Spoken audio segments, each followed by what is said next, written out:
बच्चों, यहाँ पर आप पेड़ देख रहे हैं। इन पेड़ों को ज़्यादातर अपने पहाड़ी क्षेत्रों में, जहाँ पर ठंड बहुत अधिक होती है और तापमान कम होता है, ऐसी जगहों पर देखा होगा। ये जितने भी पेड़ आप देख रहे हैं, ये सभी जिम्नोस्पर्म के अंतर्गत आते हैं। जिम्नोस्पर्म का मतलब क्या है? जिम्नो मतलब अनावृत और स्पर्मा मतलब होता है बीज या सीड।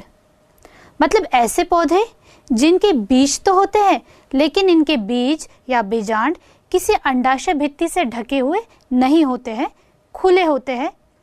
इसलिए हम ऐसे पौधों को अनावृत बीजी पौधे कहते हैं।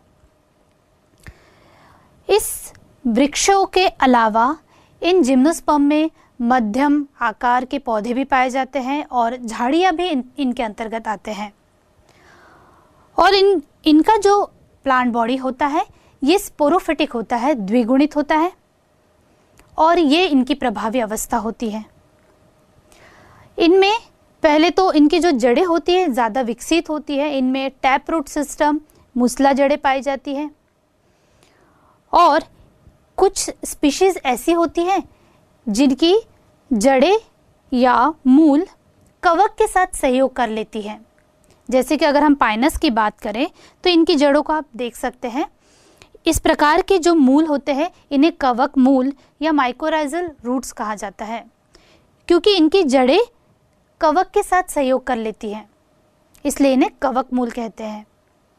इसी प्रकार से कुछ साइकस पौधों की अगर हम बात करें तो साइकस में जो जड़ें होती हैं, ये ब्लू ग्रीन एल्गी, नील हरी शैवाल जो कि साइनोबैक्टीरिया है, इसके साथ सहयोग कर लेती है। ये जो साइनोबैक्टीरिया फोटोसिंथेटिक बैक्टीरिया है, ये नाइट्रोजन फिक्स करता है प्लांट के लिए और प्लांट से ये पोषण प्राप्त करता है।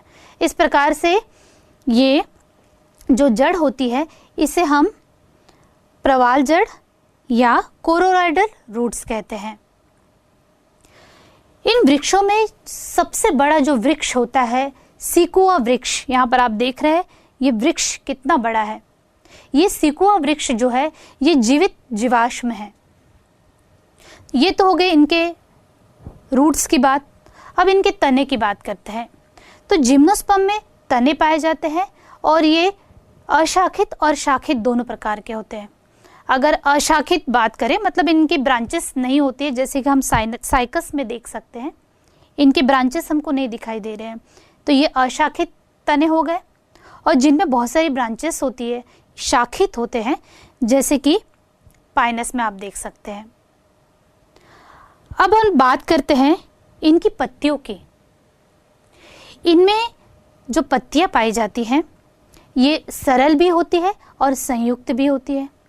सरल पत्तियां जैसे कि आप देख सकते हैं यहाँ पर गिंको में सरल पत्तियां पाई जाती हैं, और संयुक्त या कंपाउंड पत्तियां जो है साइकस में पाई जाती है।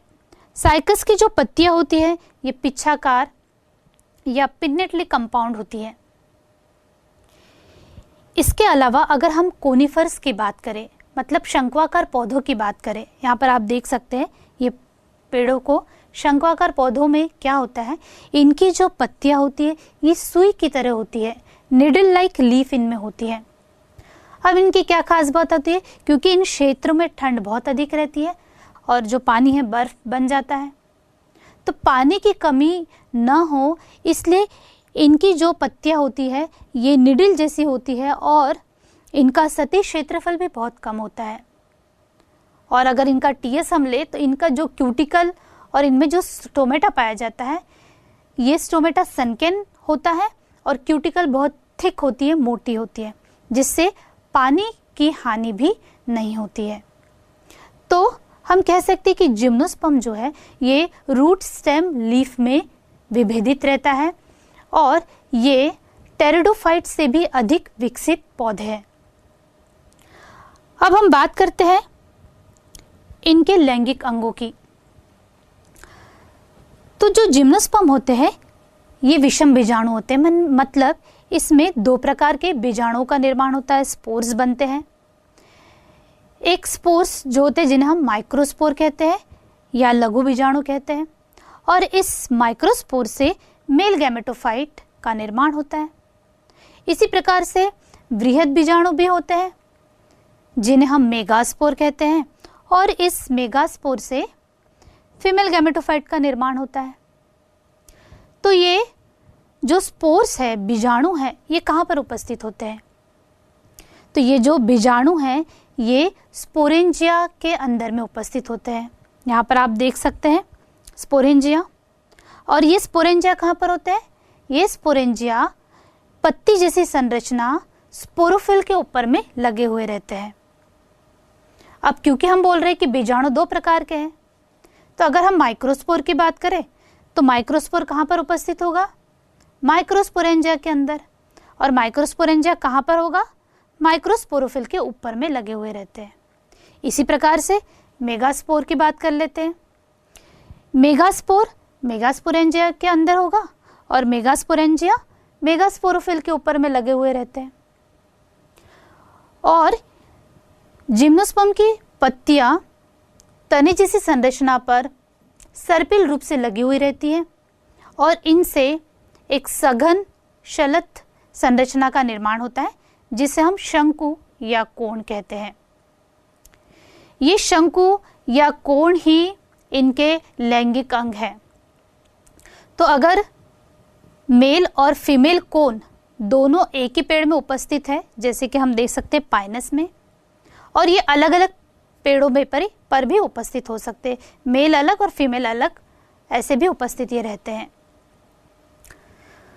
अगर ऐसे शंकु जिन पर माइक्रोस्पोरेंजिया माइक्रोस्पोरोफिल पर उपस्थित हो, तो ऐसे शंकु को हम माइक्रोस्पोरेंजिया या लघु बीजाणुधानिक कहते हैं। और ऐसे शंकु जिनके ऊपर मेगास्पोरेंजिया मेगास्पोरोफिल के ऊपर में उपस्थित हो, ऐसे शंकु को हम मेगास्पोरेंजियम या फीमेल गैमेटोफाइट कहते हैं। अब हम बात करते हैं जिम्नोस्पर्म के जीवन चक्र की। तो जिम्नोस्पर्म की जो मेन प्लांट बॉडी होती है ये स्पोरोफिटिक होती है, मतलब द्विगुणित होती है। जैसे कि यहाँ पर एक पाइनस का वृक्ष दिखाई दे रहा है, इनकी जो मेन प्लांट बॉडी है वो कैसी है? स्पोरोफिटिक, द्विगुणित। इस पाइनस वृक्ष पर दोनों कोण उपस्थित होते हैं, मेल कोण और फीमेल कोण। मेल कोण जिसे पोलेन कोण भी कहते हैं और फीमेल कोण इसे ओव्यूलेटेड कोण भी कहते हैं। पोलेन कोण में माइक्रोस्पोरोफिल के ऊपर में माइक्रोस्पोरेंजिया होते हैं और इस माइक्रोस्पोरेंजिया जो होता है ये द्विगुणित होता है। जब इस माइक्रोस्पोरेंजिया में मियोसिस या अर्धसूत्री विभाजन होता है तब इससे माइक्रोस्पोर का निर्माण होता है। अब ये जो माइक्रोस्पोर बन रहे हैं ये अगुणित होते हैं, हैप्लॉइड होते हैं, और ये माइक्रोस्पोर माइक्रोस्पोरेंजिया के अंदर ही रहते हैं, वहीं पर विकसित होते रहते हैं। ये माइक्रोस्पोर से एक रिड्यूस्ड मेल गैमेटोफाइट या न्यूनीकृत नर युग्मकोद्भिद का निर्माण होता है। ये जो मेल गैमेटोफाइट होता है ये बहुत ही छोटा सा होता है, इसे परागकण या पोलन ग्रेन भी कहते हैं। अब हम बात करते हैं मादा शंकु की। मादा शंकु के ऊपर में मेगास्पोरोफिल होता है और मेगास्पोरोफिल के ऊपर में मेगास्पोरेंजिया उपस्थित होते हैं। इस मेगास्पोरेंजियम में बहुत सारी कोशिकाएं होती है, जिसमें से एक कोशिका विविधि जो हो जाती है, अधिक विकसित हो जाती है, जिसे मेगास्पोर मदर सेल कहते हैं। मेगास्पोर मदर सेल द्विगुणित होता है, डिप्लॉयड होता है, और जब इस कोशिका में मियोसिस या अर्धसूत्र विभाजन होता है तब इससे 4 हैप्लॉइड मेगास्पोर का निर्माण होता है। मेगास्पोर जो बन रहे हैं ये अगुणित होते हैं क्योंकि ये अर्धसूत्री विभाजन से बन रहे हैं। अब ये मेगास्पोर 3 मेगास्पोर जो होते हैं ये लुप्त हो जाते हैं और एक मेगास्पोर अधिक विकसित हो जाता है, जिससे एक फीमेल गैमेटोफाइट का निर्माण होता है, एक ओव्यूल का निर्माण होता है। अब ये जो ओव्यूल या बीजांड होता है इसके अंदर में 2 या 2 से अधिक आर्किगोनिया स्त्रीधानी पाए जाते हैं। अब ये परागकण जो मेल कोण से बन रहे हैं, ये परागकण इस बीजांड तक हवा के द्वारा पहुंचते हैं। जब परागकण हवा के द्वारा इस बीजांड तक पहुंचते हैं तब परागकण वहां पर अंकुरित होते हैं और अंकुरित होकर एक परागनली का निर्माण करते हैं। जब परागनली से परागकण का नर युग्मक आर्किगोनिया के अंड से संगलित हो जाता है, फ्यूज हो जाता है, तो इनके संलयन से युग्मनज या जाइगोट का निर्माण होता है। इसी प्रकार से जो बीजांड होता है, ओविल होता है, उससे एक सीड का, बीज का निर्माण होता है। अब जो युग्मनज बन रहा है ये भी कैसा होता है? द्विगुणित होता है, क्योंकि ये परागकण जो कि अगुणित था और अंड जो था वो भी अगुणित था, इन दोनों के मिलने से बना, इसलिए फिर से इस द्विगुणित युग्मनज से एक नया स्पोरोफिटिक प्लांट का निर्माण होगा और वो भी कैसे होगा? द्विगुणित होगा। बच्चों देखिए कितने सुंदर सुंदर फूल वाले पौधे दिखाई दे रहे हैं। ये सभी पुष्पीय पौधे हैं और जितने भी पुष्पीय पौधे हैं इन्हें हम एंजियोस्पर्म के अंतर्गत पढ़ेंगे। एंजियोस्पर्म ऐसे पुष्पीय पौधे होते हैं जिनमें बीज पाए जाते हैं और इनके जो बीज होते हैं ये फलों के अंदर होते हैं। जैसे हमने जिम्नोस्पर्म में देखा था, बीज कैसे थे? खुले थे, अंडाशय भित्ति से ढके हुए नहीं थे, लेकिन एंजियोस्पर्म के बीज फल के अंदर में होते हैं और अंडाशय भित्ति से ढके हुए रहते हैं। इनमें अंडाशय भी पाया जाता है। ये जो एंजियोस्पर्म होते हैं इनमें अलग अलग माप और आकार के पेड़ पौधे होते हैं। जैसे सूक्ष्मदर्शी वुल्फिया से लेकर लंबे लंबे वृक्ष यूकेलिप्टस तक ये हो सकते हैं। एंजियोस्पर्म पादप जगत का सबसे बड़ा वर्ग है और ये सबसे अधिक विकसित है। अगर हम शैवाल से बात करें तो धीरे धीरे आप देख सकते हैं कि जो पेड़ पौधे हैं ये कैसे विकसित हुए और इनकी भी जो मेन प्लांट बॉडी होती है वो स्पोरोफिटिक और द्विगुणित होती है। इसका बहुत अधिक आर्थिक महत्व है। इनका उपयोग ईंधन के रूप में भी होता है, भोजन के रूप में, चारे के लिए, औषधि के रूप में, साथ ही सजावटी पौधों के रूप में भी उपयोग होता है क्योंकि ये पुष्पीय पौधे हैं। एंजियोस्पर्म के अंतर्गत एक बीजपत्री पौधे भी आते हैं और द्विबीजपत्री पौधे भी आते हैं। एक बीजपत्री पौधे जिनके बीज में एक बीजपत्र पाया जाता है, जैसे गेहूं की अगर बात करते हैं, और अगर द्विबीजपत्री पौधों की बात करेंगे तो इनके बीज में दो बीजपत्र पाए जाते हैं, जैसे कि चना। और इनके जो लैंगिक अंग होते हैं ये फूल के अंदर में विकसित होते हैं। नर लैंगिक अंग को पुंकेसर कहते हैं और मादा लैंगिक अंग को स्त्री केसर कहते हैं।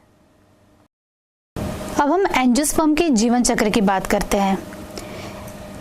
एंजियोस्पर्म की जो मेन प्लांट बॉडी होती है ये स्पोरोफिटिक और द्विगुणित होती है। जैसे यहाँ पर एक पुष्पीय पौधा लिया हुआ है। इस पुष्पीय पौधे में जो फूल होते हैं इनके अंदर में लैंगिक अंग उपस्थित होते हैं। नर लैंगिक अंग को हम पुंकेसर कहते हैं और मादा लैंगिक अंग को हम स्त्री केसर कहते हैं। पुंकेसर की संरचना में एक पतला सा तंतु होता है जिसके चोटी पर परागकोश होता है। इस परागकोश में बहुत सारी कोशिकाएं होती हैं जिसमें से एक कोशिका अधिक विकसित हो जाती है जिसे माइक्रोस्पोर मदर सेल कहते हैं। और जब इस माइक्रोस्पोर मदर सेल में मियोसिस होता है, माइक्रोस्पोर मदर सेल जो होता है ये द्विगुणित होता है और जब इनमें मियोसिस या अर्धसूत्री विभाजन होता है तब इससे 4 हैप्लॉइड माइक्रोस्पोर का निर्माण होता है या हम कह सकते हैं परागकणों का निर्माण होता है। ये माइक्रोस्पोर जिसे हम परागकण कह रहे हैं, जिनमें से 3 माइक्रोस्पोर लुप्त हो जाते हैं, केवल एक माइक्रोस्पोर अधिक विकसित होता है और इनके अंदर में 2 नर युग्मक उपस्थित होते हैं। अब हम बात करते हैं स्त्री केसर की। स्त्री केसर में फूला हुआ भाग इसे अंडाशय कहते हैं और अंडाशय के ऊपर में पतला तंतु जैसी संरचना जिसे वर्तिका और उसके ऊपर में वर्तिकाग्र होते हैं। अंडाशय के अंदर में 2 या 2 से अधिक बीजांड होते हैं। बीजांड में बहुत सारी कोशिकाएं होती हैं और इनमें से एक कोशिका अधिक विकसित होकर मेगास्पोर मदर सेल का निर्माण करती है, जो कि द्विगुणित और डिप्लॉयड होती है।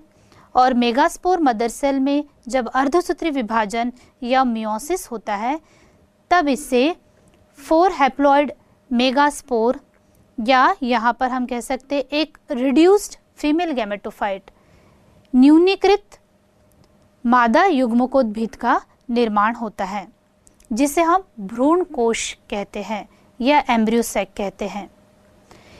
इस भ्रूण कोश के अंदर की जितनी भी कोशिकाएं होती है, ये सभी हैप्लॉइड अगुणित होती हैं, क्योंकि ये अर्धसूत्री विभाजन से बनी हुई हैं।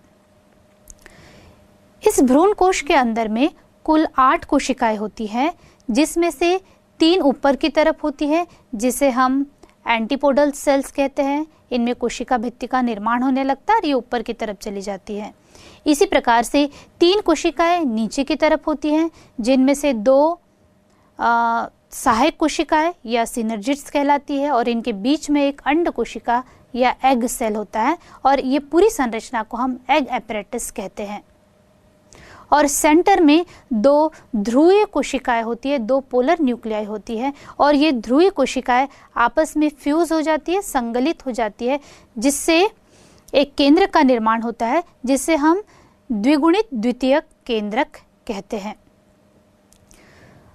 परागकण जब स्त्री केसर के वर्तिकाग्र पर पहुंचते हैं, अब ये कैसे पहुंचते हैं? ये कोई भी माध्यम से पहुंच सकते हैं, ये हवा के द्वारा पहुंच सकते हैं या किसी इंसेक्ट के द्वारा पहुंच सकते हैं या बर्ड्स के द्वारा पहुंच सकते हैं या पानी के माध्यम से भी ये पहुंच सकते हैं। तब जब परागकण स्त्री केसर के वर्तिकाग्र पर पहुंचते हैं, तब इस क्रिया को हम परागण कहते हैं। परागकण वर्तिकाग्र पर धीरे धीरे परागकण से एक परागनली का निर्माण होने लगता है और ये परागनली वर्तिकाग्र और वर्तिका ऊतकों से होती हुई बीजांड में जो भ्रूण कोश है वहां तक पहुंचती है।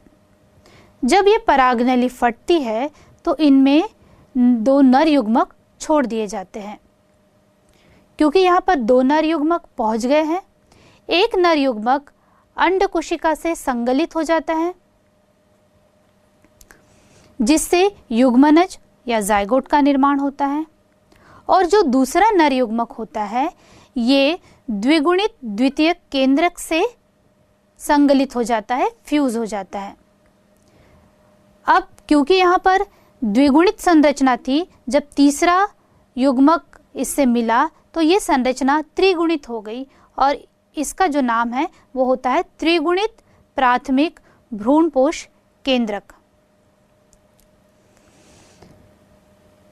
युग्मनज, जो युग्मनज से भ्रूण का निर्माण होता है, इसी प्रकार से त्रिगुणित प्राथमिक भ्रूणपोष केंद्रक भ्रूण पोष का निर्माण करती है। ये भ्रूण पोष में विकसित हो जाती है। जैसे कि नाम से समझ में आ रहा है, भ्रूण पोष क्या करेगा, जो भ्रूण एम्ब्रियो जो डेवलप हो रहा है उसको पोषण देगा।